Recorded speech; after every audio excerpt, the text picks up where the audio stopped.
O nosso estudo de hoje é a lição 85 do livro Religião dos Espíritos, no grande minuto.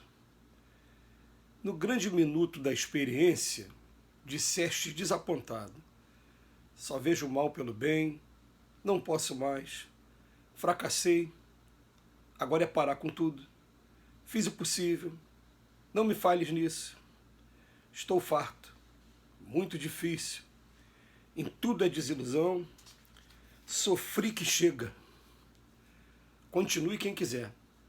Ninguém me ajuda, deixa-me em paz, estou vencido, não quero complicações, é problema dos outros, não sou santo, desisti, basta de lutas. Entretanto, a sombra vencida é porta de luz maior. Se os amigos fugiram, continua fiel ao bem. Se tudo é aflição em torno, não desanimes. Se alguém te calunia, responde sempre fazendo o melhor que possas. Se caíste, levanta-te renovado e corrija a ti mesmo. Não existe merecimento naquilo que nada custa. Todos nós aprendemos e trabalhamos dias e dias e às vezes por muitos anos para vencer nesse ou naquele grande momento chamado crise. É a vitória na crise que nos confere mais ampla capacidade. Se pedes roteiro para mirar, recorda o Cristo na derrota aparente. Humilhado e batido, supliciado e crucificado, torna o mundo em espírito sem que ninguém lhe requeira a volta. E materializando-se divino entre os mesmos companheiros que o haviam abandonado, longe de referir-se aos remoques e tormentos da véspera, recomeça o trabalho dizendo simplesmente: a paz seja convosco. Quando a gente vai analisar um texto como esse, é claro que o Emmanuel está se prendendo mais àquilo que é a nossa prova, aquilo que é a nossa expiação, aquilo que é a nossa missão. Mas a gente tem que fazer uma observação também, que algumas vezes a gente toma alguns caminhos que absolutamente não fazem parte da nossa prova, não fazem parte da nossa expiação, nem da nossa missão, de um dos três. E esses caminhos, a gente naturalmente, sem a menor peso na consciência, sem a menor consequência, a gente simplesmente vai abandonando pelo caminho. É claro que o Emmanuel, no texto de hoje, não está dizendo respeito a esses que não fazem parte. Ele está falando para aqueles que fazem parte. E os que fazem parte, vamos lembrar uma coisa: aquilo que a gente já faz com facilidade já é uma conquista do passado, já é uma coisa que a gente já traz da gente, nata. Então não é mais prova. Ou se é ainda prova, é uma prova muito mais branda, porque é uma prova que já tem um aprendizado anterior. Agora, aquilo que está doendo, que está tendo dificuldade, mas que a gente sabe, a nossa consciência acusa: eu preciso passar por isso, eu preciso superar essa dificuldade. Essa a gente precisa estar renovando o tempo todo o nosso ânimo e enfrentando. Essa não tem jeito.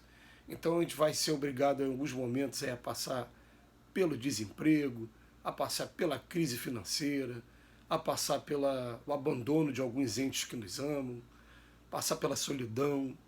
A gente vai passar pela dificuldade enorme de enfrentar o mercado de trabalho e a sua competitividade.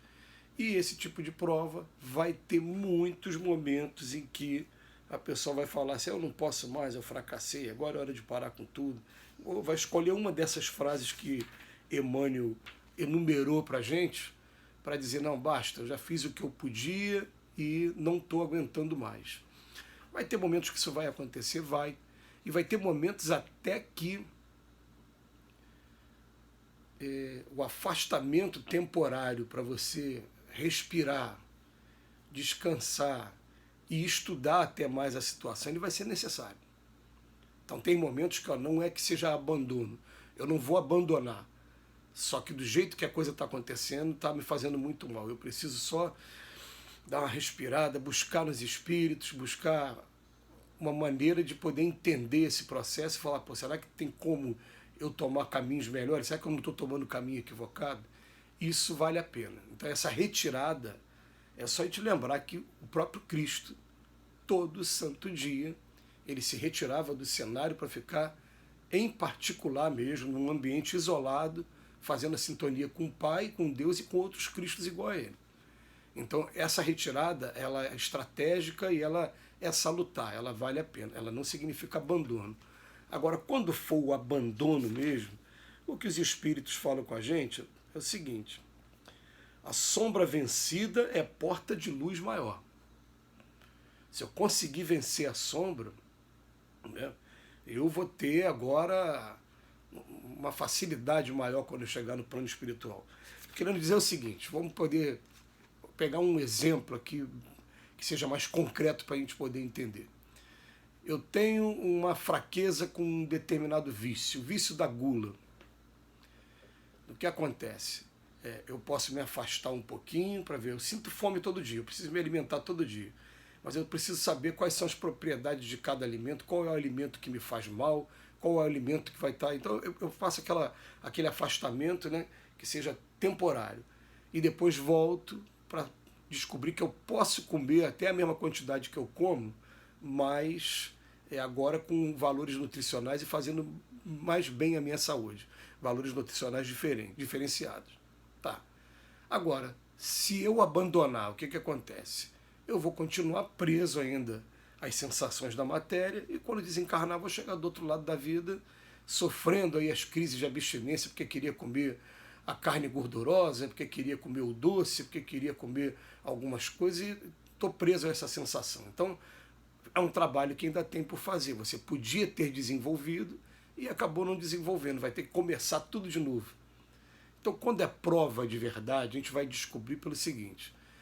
Por mais que a gente tente, às vezes, evitar, às vezes até fugir, parece que você sai de cidade, sai de estado e sai de país, vai ter contato com pessoas diferentes, mas a prova vai acabar sendo a mesma. Acho que vocês estão entendendo o que eu estou falando. Tem coisas da nossa vida que são exatamente desse jeito que acontece.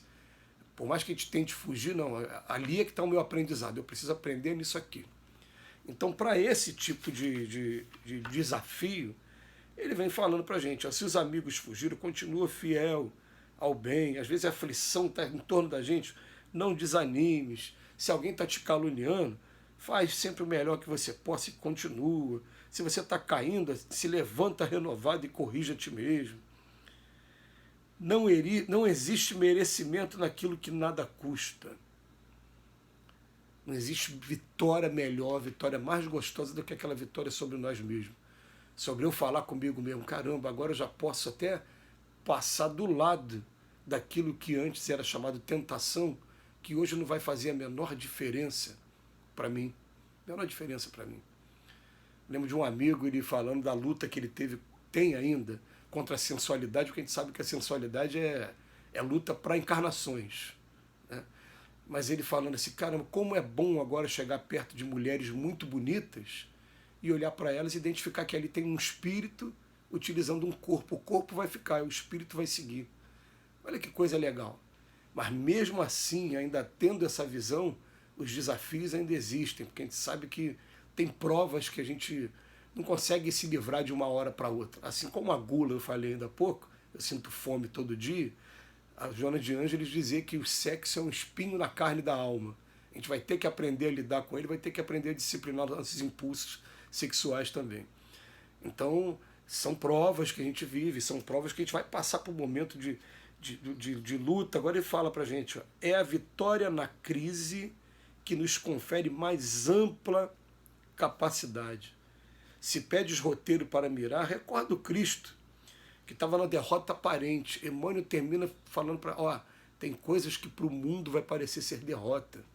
Tem coisas que até para a gente, às vezes, vai parecer ser derrota, mas são derrotas aparentes, porque ó, o Cristo, do jeito que ele estava, pediu água, deram fel, alguém veio com uma lança e furou da altura do pulmão o Cristo. Né? E o Cristo, naquele momento, perdoa eles que não sabem o que fazem, deu o último suspiro, primeiro foi lá socorrer Judas, né, o amigo que cometeu o suicídio, e depois retorna para o meio dos discípulos. Quer dizer, foi uma derrota aparente, aquilo ali foi a maior vitória da história da humanidade. Vamos nos espelhar nesses exemplos, que Jesus nos abençoe hoje e sempre.